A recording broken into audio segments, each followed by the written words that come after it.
Hello, beautiful coven. If you listened to part one of this series, then welcome back. I'm here with the beautiful Natalie, my coven sister and very dear friend, and we're answering your questions. This is Ask a Witch. You have not just one, but two very seasoned witches to answer your questions, and these questions came from you. So go to Facebook, join the Witch in Half Hour So Earbud Coven. You can pop any of your Ask a Witch questions in there. You can go to my website, jodiannepsychicmedium.com. Think it or connect with me or something. You could send me an email, reach out. You can reply to your monthly love letter with your Ask a Witch question any way you want to give it to me. Slide into my DMs. Give me your questions. We'll do these regularly because I'm having a blast with you. Okay. So, Natalie, you want to do a little introduction? For anyone who didn't hear the first episode. I am a essentially born witch. So my grandmother is a witch, my mom's a witch, and I am a witch. We're all very different types of witches, to be exact. I am personally a healer. My job is a healer. Most of the stuff that I do magically tends to be towards healing. I don't tend to hold a whole bunch of high rituals. I don't tend to do a lot of divination. Where I am is on the inside healing or body healing is where I tend to do most of my stuff. I think it's neat too how we're in a coven together and our expertise is what I'm going to call it, is very different. So when Natalie needs divination, this is where she comes. Yes. When I need healing for me, body, mind, soul, or for my children, this is where I go. Right? So it's important to know that each one of us brings something beautiful and magical to your coven. You don't have to practice the same. And I love how your mom is a different style of witch than you, and your grandma's a different style of witch than you are. My daughter is just starting to openly practice. She's a different style of witch than I am. I know my sons have it. It's really neat to see how everyone can find their own way and their own specialty, right? So you're not going to be like anyone else. You're going to have different strengths than us. And these are your questions. Okay, let's start with this one. I like this one. Our Earbud Coven asked us, what are the top 3 things that you wish you knew now that you didn't know when you started? So I'm going to kind of reframe this like in the sense of if I could go back and talk to my younger self, what is some of the things that I would give myself as advice? That is a very good question. Probably I don't have to try to walk down every path. That's good wisdom. Yeah. There was a time in my life where I felt like I needed to kind of learn it all. Mm-hmm. Right? I needed to learn the Greek pantheon and each of the pantheons, different protocols for like Kabbalah type magic or even Christian mysticism. I went down like quite a few different paths and it's given me an eclectic view, but I realize now that I don't have to learn each of them. What I'm hearing you say is you don't have to be a witch of all trades, No, a witch of all pantheon. no. You can be a master of some. Yeah. Yeah. And I think my practice really blossomed when I devoted myself to a very single path. Yeah, I agree with that. Because I've watched you grow over the years. And I really do feel like when I stepped on one path, stuck to the one path, it was definitely where I did the most growing. So that would be one of the things that I would definitely tell myself. The other is same type of idea. I do not have to read every book that comes out on the market. That was much easier when I was younger. So part of it is when I was taught magic, it was all verbal. It was all by example and verbal. There was nothing written down. Neither of my grandmother or well, my grandmother had some recipes written down. Right. My mom absolutely nothing. Yeah. And she also believes in storytelling. It's interesting because that's often how you teach. Yes. You teach by storytelling a lot. I teach by storytelling a lot. And I don't write. I don't like committing pen to paper. I've never been someone, my grimoire is very sparse. I wanted to learn how other people viewed it, and I wanted to also have the language to describe some of the stuff that my mom and grandmother were teaching me that they didn't necessarily have words for or categories for. Like my grandmother would never have called herself a kitchen witch, but that is a term that would describe her very, very well. The same with my mom being a wild witch. It was not a term that my mom would pick, but it is definitely something that suits her very well. When I was a teenager, I voraciously spent so much time at, to be honest, the Sunnyside bookstore in Ottawa, which is closed now. Beautiful old building that the like floorboards creaked and everything. And it was just, I miss old occult shops. Like, I miss like the smell of them. I miss the wood that they had. They all had wood. I don't know. They all had wood. And I miss like a section behind the counter. Right? Like there was gatekeeping in the there was bookstore. behind the like the Yeah. yeah. Yeah. And the knowledgeable witch behind the counter you could go to as a noob and be like, "Hi, I'm new. Hi, looking for a spell." And they could guide. There was so much wisdom in those bookshops and guidance to like, this is a section that's good for you now. Start here. Here, lads. Here's a great book. So yeah, part of it is I consumed a lot of knowledge at that time, and it wasn't all great literature. Or helpful. And there are some things that are sometimes true in old books where people will write down their spells and they will change something. Yeah. So only seasoned people would be able to recreate the spell knowing that that particular ingredient had no place in that spell. I think that's less true today. Yeah. I think if you're going for a good, and you can all call me cheesy if you want, but Starhawk has great beginner books. She has amazing beginner books. You can use her spells. They're written well. They're super digestible. Even if you're 25, get the Teen Witch. It's got great stuff in it.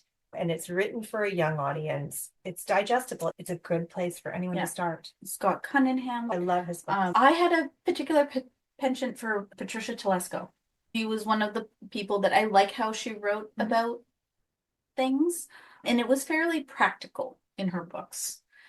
There's so much options now. Like I would never be able to keep up with everything that's out there. It's one of those things that like now when I'm in a bookstore, I'm usually passing my hand over and seeing who's jumping out at me. And I find that the older I get, the less and less I actually purchase a book. Purchasing them often because they're independent writers.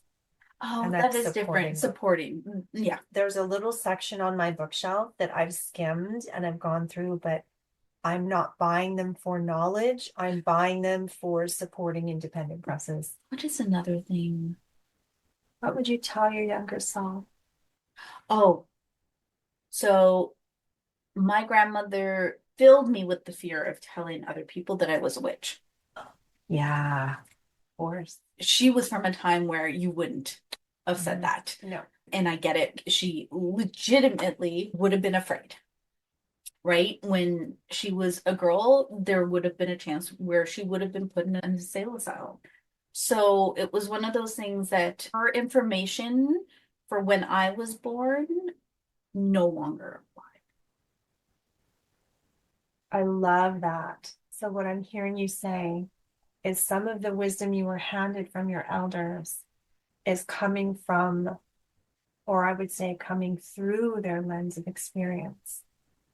And some of it doesn't apply. Yeah. Like the need for secrecy no longer applies the way it used to. And that fear also stopped me from finding people in my community at that time and connecting with people and talking.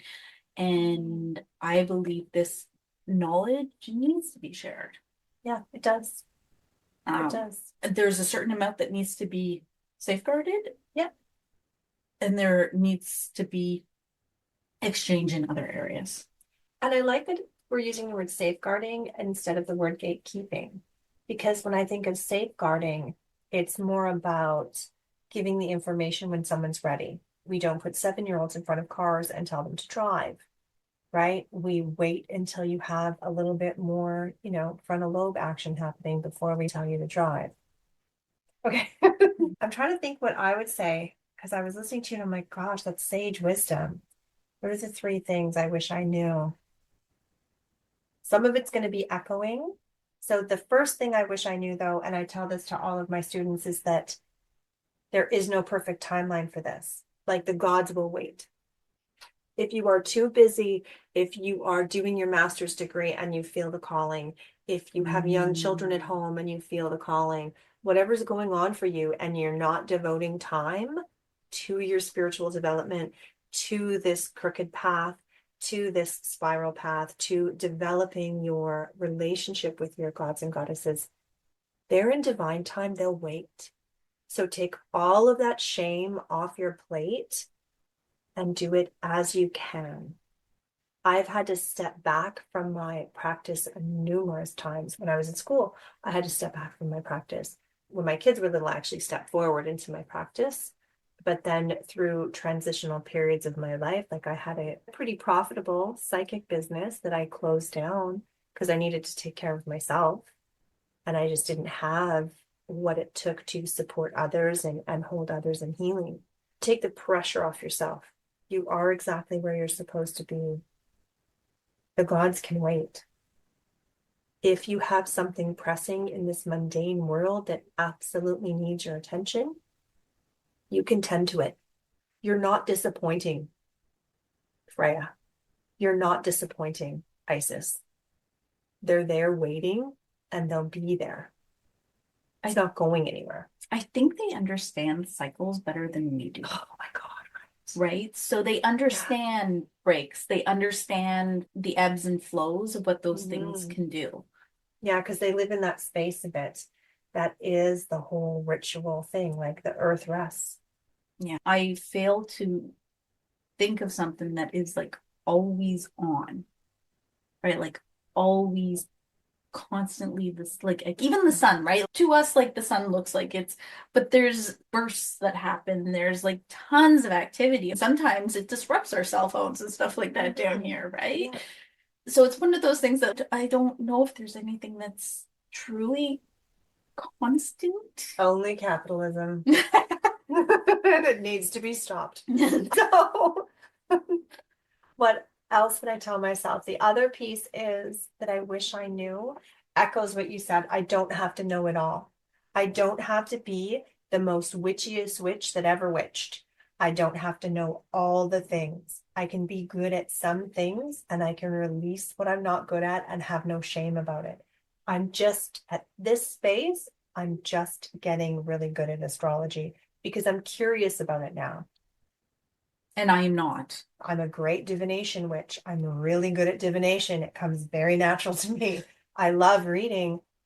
And I think that leads me to my other piece I wish I knew that that thing that lights you up that you're on fire for, that is your calling. So if you hate tarot cards, honey, you don't have to read them. If you're all about crystals, if all you want to do is pick up rocks, that's your calling. Follow it. That thing inside you that lights up, that turns you upside down, that gives you the butterflies about this path, that's your calling. That's them calling to you. That's what you're supposed to heed. So all the things that you're like, whoa, that's so overwhelming and I'm not really into that. That's also your intuition talking to you and telling you that that's not for you right now. Maybe later, maybe another time, but they're calling you forward. And that call is what's really lighting you up. Like I can do really heavy ritualistic magic. I have the concentration for it. I like the ritual of it. I can do it really, really well. Right now, simpler forms of that work better in my life. So I just heed that, right? Like I just judge the spell to be more in the flow, right? And I know other witches that, they like big ritual. Fanfare. Yeah. I know some people that are amazing to the point where I know that people would describe them as theatrical. Yes. There is a space for theatrics because Yeah. it gets people into a mind frame to get the ritual where it needs to be, which is amazing. But it's something that I'm not very good at, is creating that like over the top feel. You're more practical. I am extremely more practical. Yeah. Yeah. But I also don't have a hard time dropping into ritual No, you're really space. good at supporting a ritual space. I like all the theatrical. I don't have time for it right now. I can fall into that like grounded space that is needed in a ritual on right on a blink of an eye. Yeah. Oh, and I think that's another thing I wish I knew. This isn't one of the top three, but I wish I knew how important building a practice is, like a personal practice. So the reason you can is because you've been on this path a long time. And when I'm teaching with students, I sometimes have to remember, oh yeah, I can ground. I can connect and go up really quickly. But that's not because I'm special. That's because I'm practiced. I have a practice. So, and that's, I think, why I like the pomp and the ritual, because it's a way of me getting into the mindset. Every time you do a grounding sequence, every time you do a connecting to source sequence, you are building a spiritual muscle. And it gets easier every time, but you have to do it, right? You have to take that 5 pound dumbbell and struggle with it until it's easy. And then you need to go to the 10 pound spiritual dumbbell. So you start with just grounding, just get really good at grounding. Once you can ground and know when you're ungrounded and grounded, move on to grounding and ascension and connect. And that's going to be hard. Every time you connect, you're probably going to come ungrounded. And then you work in that space and you keep working that muscle so that you can come together with your coven, and we can drop into ritual mode very quickly because it's familiar to us. We're used to it. We've done it for years. So that's something I would say to someone new, build a practice because you are setting up. I don't know if this is for real, so help me on this, but it feels like what you're doing is you're setting up brain patterns, or you're familiarizing yourself with going into I think it's that alpha or that theta wave in your brain. So you can really work with energy and take your monkey mind out of the picture. Is that right? Am I? It also reminds me of like when you walk through a forest the first time and there's brush and everything your way and stuff like that. But if you've been on a well-worn path, a bunch of people have walked down, it's just an easy stroll, right? And I think it becomes something you move into that like that path and that flow with a grace and ease. Yeah. That comes with practice and time.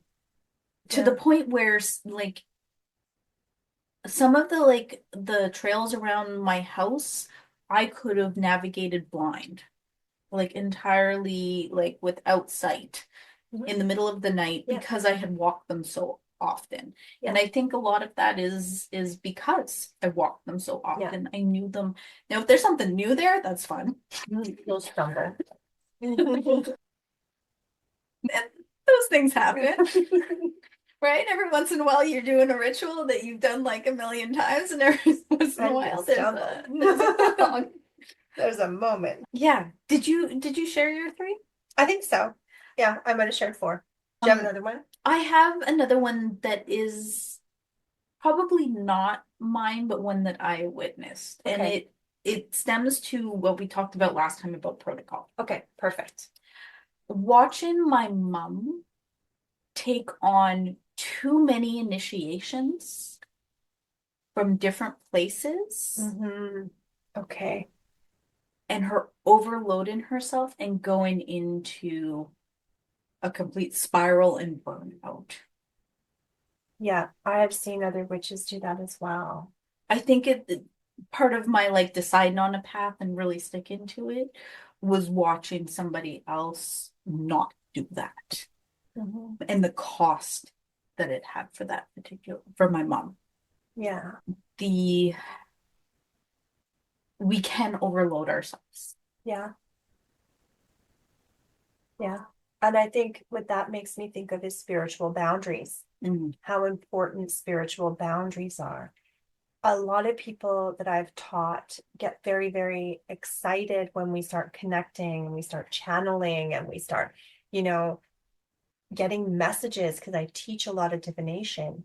And the hardest lesson to teach them is, okay, now you're going to turn that off and you're going to go about your day, because there's this fear that comes up that, wait a sec, I just touched the divinity. I'm going to not get to touch it again.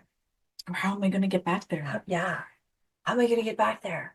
And it feels yummy. It's really cool. And you feel really cool. You feel really powerful, right? So you don't want to let that go. But not letting that go creates burnout. It can create a lot of chaos in your life. It can really disrupt your world. And so you have to be able to have spiritual boundaries. And the way I teach it to people is you would never just open your front door and go, anyone want to come in here at any time of day? And just let anyone walk in your house just randomly. And that's what we're doing when we are open psychically all the time. You're just allowing every single person you see on city transit walk into your brain and walk into your emotions and your energetic space. And then you're like, why am I so tired? That's why. So psychic boundaries, really having a good, firm boundary. And this is also something that is not pleasant to say, but if you can't tell the perfume lady at Sears to go away, you probably don't have good psychic boundaries either. Yeah. Yeah, because we need to have really good boundaries when we do this work, especially if you want to do it professionally, right? Yeah, okay. I think that's lots of things we wish we knew. And I did have burnout. I mean, I was exhausted at certain points in my life. I would come home from psychic fairs. I would be a mess. I would cry. I would like not know why I was crying because I was bringing people's trauma home. And my muggle job is working in healthcare. So I was exhausted because I was walking into people's energy that I had no business in.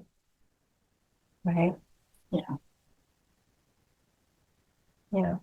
So I'm lecturing from experience on that one. Okay, next question. Yeah. Okay.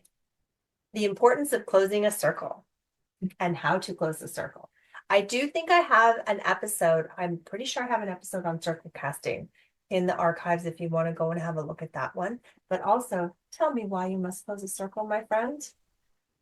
I'll be honest, I don't always see it as a circle. Okay. I see it as setting a space, Okay, I love it.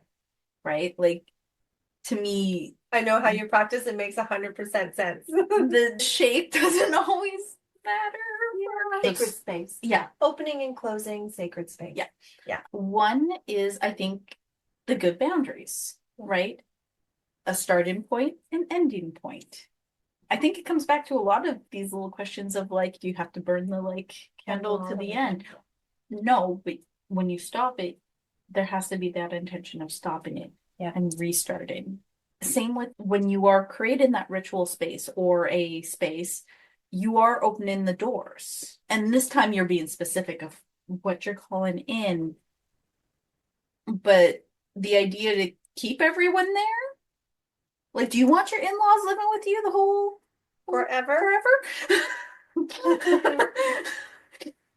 Or your house guests, right? Like, you know, the party ends. The party can't go forever. And I think there's a piece of hygiene in that for everyone, yes, right? Where we are done. And I think it's also if you don't close it, there is a missed opportunity for gratitude. Oh, I love that because this is not what people talk about. So tell me about the gratitude piece of closing a circle. The idea that things have aligned for you to come in and help you whether they're beans or like the stones, the anything, are showing up for you, right? Yeah. Or the group. There is a certain amount of reverence that I think needs to be taken for the help Yeah. and the thank you for coming and thank you for leaving. Yeah. So I'm going to go back to the idea of in-laws or your house guests. When your house guests leave, you bid them goodbye. You give them their hug. You say, thank you for coming. It was so great to spend time with you. I hope you get home safely, like drive with care. It's that piece. What I'm hearing you say is you're doing that piece with the divine, Yeah. right? Thank you for coming. Thank you for your help. Thank you for your blessing. And it's actually going to make your spell better because when you say thank you for what you've asked for, you're confirming your belief in the fact that you're getting it. There's that reverent piece of thank you. There is also the if you leave that door open, Mm-hmm. there's opportunistic beings that can take that Yes. door, And I know some people don't believe in that. which is okay. You can believe whatever you'd like. And I think that's what people hear a lot of is you have to close your sacred space because bad things will happen. And I agree that you can leave a gateway open. And some of the things that can happen is like your own personal exhaustion, right? You're feeding a ritual that's over. Your energy is still tied to it. There's opportunistic energies that can come in that are attracted to what you're doing. I like the gratitude piece better, that it's about, there's a huge piece. And I think that's one of the things we were talking in our last episode about some of the teachings that are lost in the handing down. And I think that's one that doesn't get talked about a lot is as you close your sacred space, as you finish your ritual, you are acknowledging the help you've received. You are giving reverence and gratitude, and you're sealing everything up. Yeah. And I think there's something to be said for the when you pack up and move on to the next. Mm-hmm. The we're done with this and that close to the next point that you open. If it stays open and you try to open another, Yeah. it's just deplete like you aren't there, you're still tethered to the other Yeah. that is open. Yeah. So it's like messy, It scattery. The yeah, energy feels scattered, right? Like it's not going to be the pinpointed arrow that you want directed at what you're manifesting. I wouldn't expect my intention to be clear if I Yeah. didn't close the last one on the next one. And I think it's really important, especially with prolonged spell work, in the sense of if it's like a 7 day spell that you're doing and stuff like that, you kind of need to make sure you get to day 7 or you shut the whole thing down. Yeah. Often I know I'll have done the work, close the circle, but I don't take everything off the altar right away.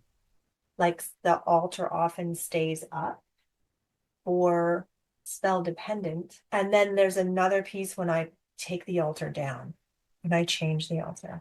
I also think like when I've been to like ceremonies that last days, when I've been to the shamanic conference or I've been Mhm. to one of the other events that I've been that are more than Yeah. just 1 day, right? There is a lot of energy that goes into that from the entire group.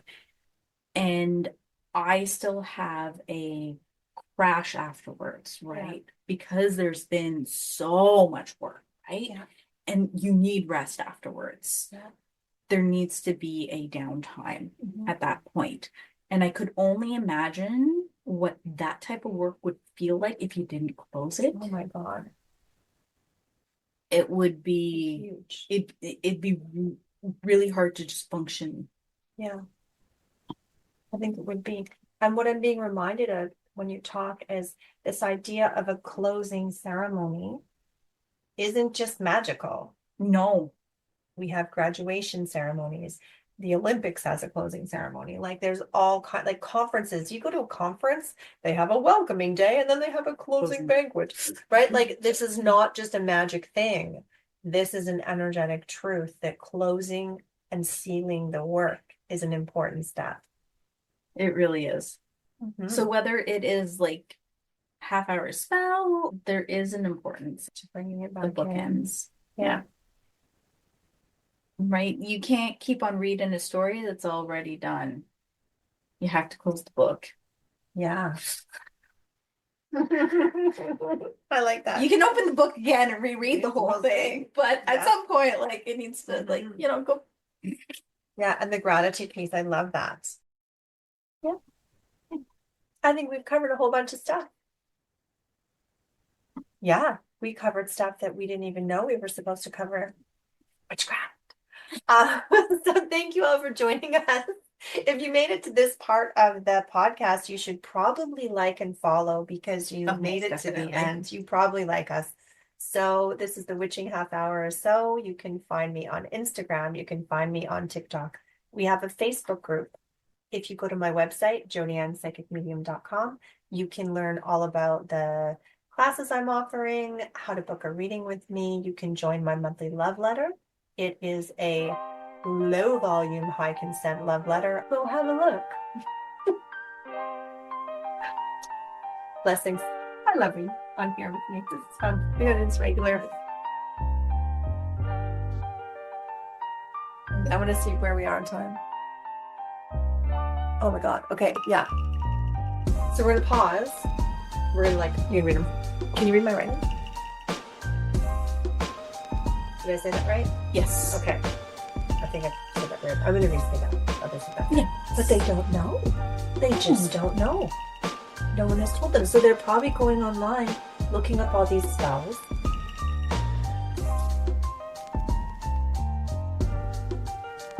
That means that they haven't made friends with their higher. No, of course not. Baby witch